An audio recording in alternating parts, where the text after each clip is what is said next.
Well, good morning and welcome to Tuesday morning, the very first day of the month of February in 2022. Today's devotion is entitled The Paradigm.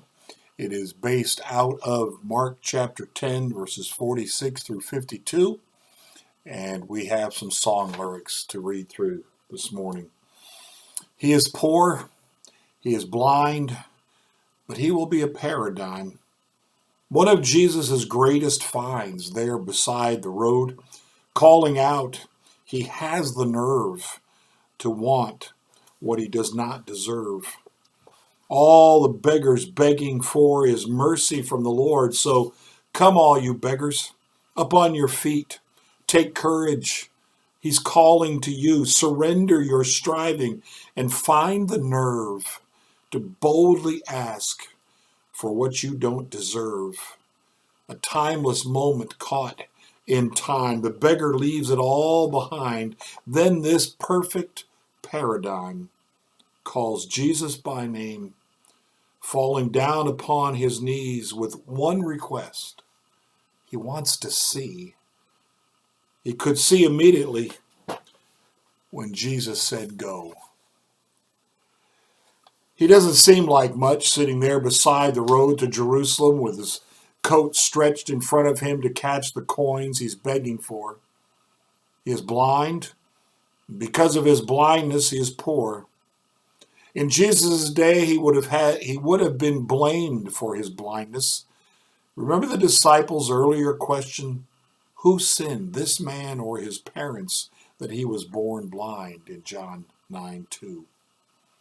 He's heard about Jesus because by this point everyone's heard about Jesus. So he parks himself on the road out of town where he knows Jesus will pass by with a herd of Passover pilgrims on their way to Jerusalem. It's important to recognize that this crowd is not composed only of the followers of Jesus specifically.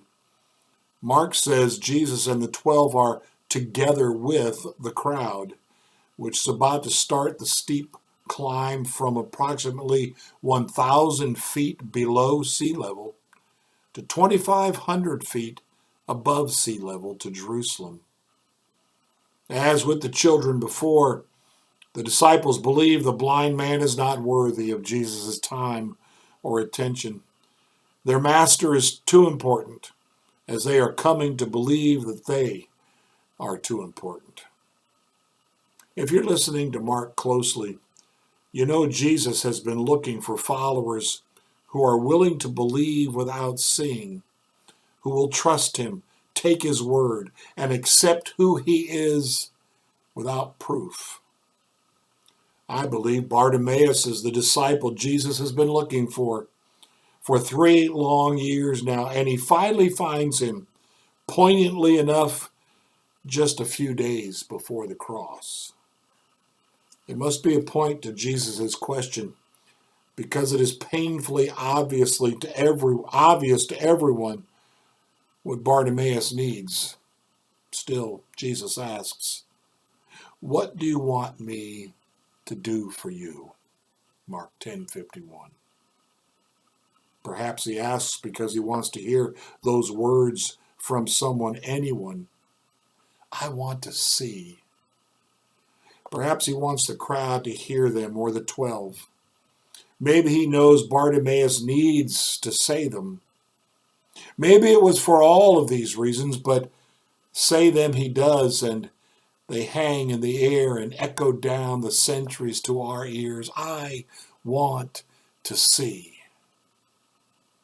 We think we know his name, Bartimaeus, but the truth is we do not. We only know his father's name. Bartimaeus is Aramaic for son of Timaeus. Timaeus' nameless son is healed remarkably by one unexpected word from Jesus, go. And Mark tells us he goes. That is, he follows Jesus. I like to think he accompanied Jesus up the steep ridge all the way to Jerusalem, marveling along the way at all the things he is seeing for the first time with his newly opened eyes. As remarkable as the story is, perhaps most remarkable is the smallest hint in verse 39 and what it points to. Have courage. Have courage. Someone in the crowd tells Timaeus' son.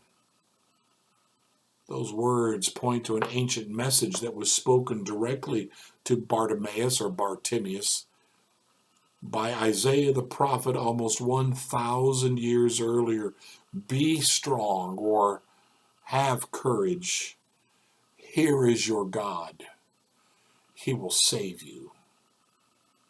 Then the eyes of the blind will be opened. Isaiah 35, verses 4 and 5.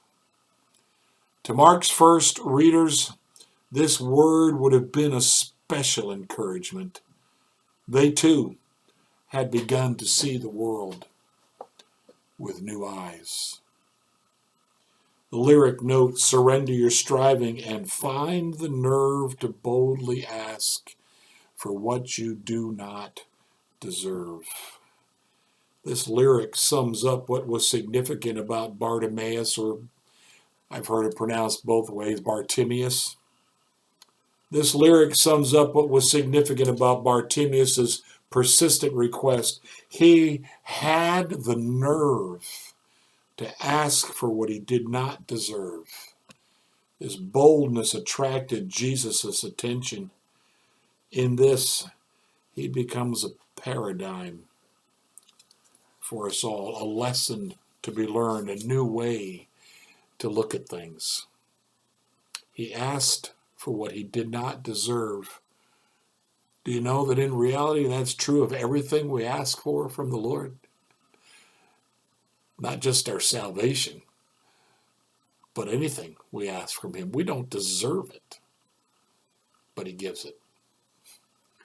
He notes our faith.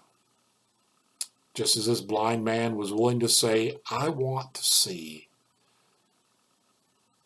And Jesus didn't say, okay, he just said, go. That's faith. That's faith. Or as the crippled man who been crippled his own life, Jesus says, get up, rise up. And he does. He does. That's faith. Trust in the Lord with all your heart. Don't lean on your own understanding. In all your ways acknowledge him, and he'll direct your path. He'll make your path straight. He'll say go. Blessings to you today.